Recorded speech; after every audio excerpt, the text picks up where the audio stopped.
بسم اللہ الرحمن الرحیم۔ السلام علیکم ورحمۃ اللہ وبرکاتہ۔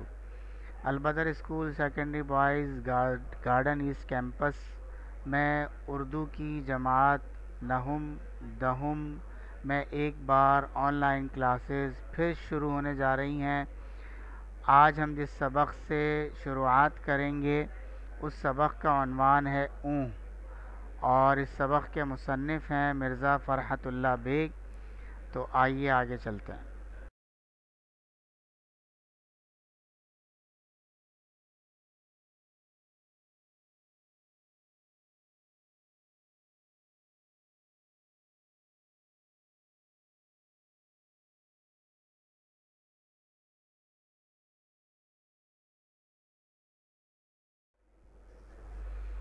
آج کی آن لائن کلاس کے حاصلات تعلم کیا ہیں، مقاصد یعنی اہداف کیا ہیں؟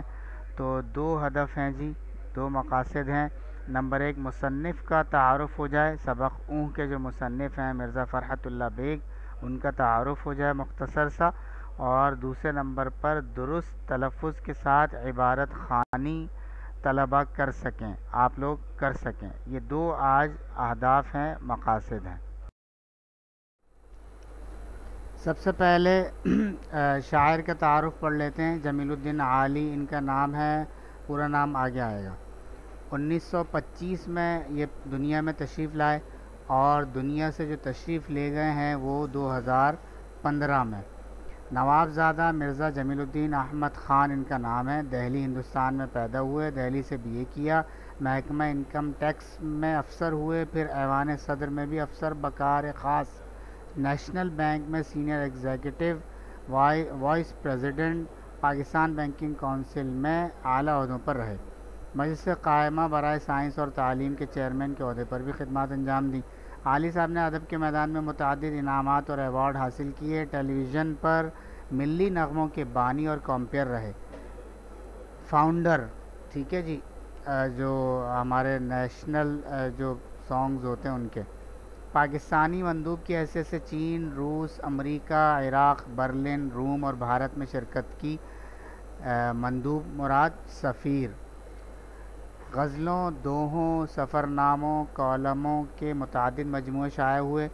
کئی مجموعے ابھی زیر طبع ہی تھے کہ خالق حقیقی سے جامع وفات کر فرما گئے۔ دنیا میرے آگے، تماشا میرے آگے، نقار خانے میں، لا حاصل اور جیوے جیوے پاکستان جیسی کتابیں اور شعری مجموعے ان کے ادبی شاہکار ہیں۔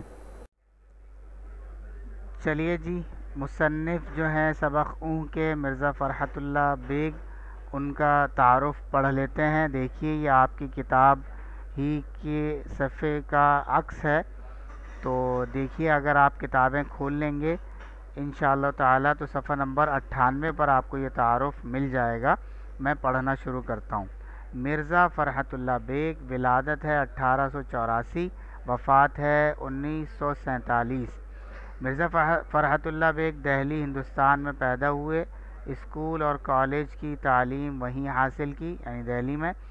تعلیم سے فارغ ہو کر حیدرآباد دکن چلے گئے۔ ایک یہ ہمارا حیدرآباد ہے جو کراچی کے برابر میں پڑوسی شہر ہے، یہ نہیں، یہ حیدرآباد دکن جو اس وقت ہندوستان میں اب بھی موجود ہے، یہ وہ حیدرآباد ہے جس کے ساتھ دکن لگتا تھا، حیدرآباد دکن، وہاں چلے گئے۔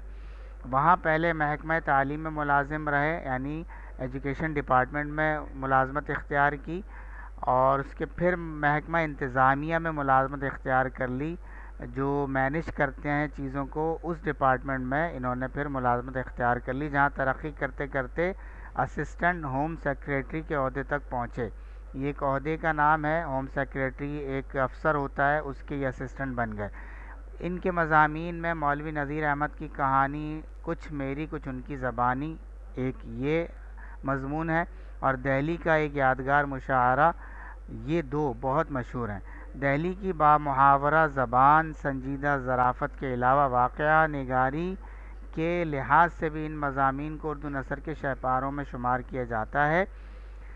مطلب یہ ہے کہ جو دو مضامین ہیں، ایک تو اس میں دہلی کی زبان استعمال ہوئی ہے بامحاورہ، دوسرا یہ کہ مذاق بھی ہے لیکن سنجیدگی کے ساتھ، سیریسنس کے ساتھ جو ہے نا مذاق ہے، اور اس کے علاوہ واقعہ پورا واقعہ بیان مشاعرے کا واقعہ بیان کیا ہے اور مولوی نذیر احمد صاحب کے حوالے سے واقعات بیان کیے ہیں، تو اس لحاظ سے ان تین لحاظات سے ان مضامین کو اردو نثر کے شہپاروں میں شمار کیا جاتا ہے۔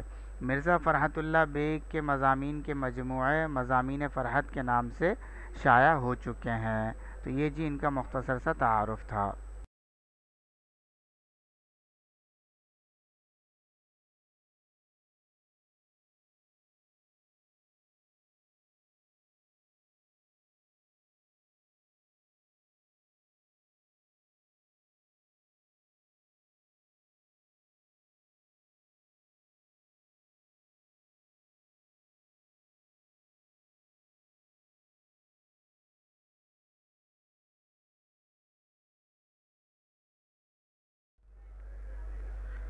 جی اب عبارت خوانی کی طرف چلتے ہیں، یعنی ریڈنگ کی طرف چلتے ہیں اور پڑھنے کی طرف چلتے ہیں۔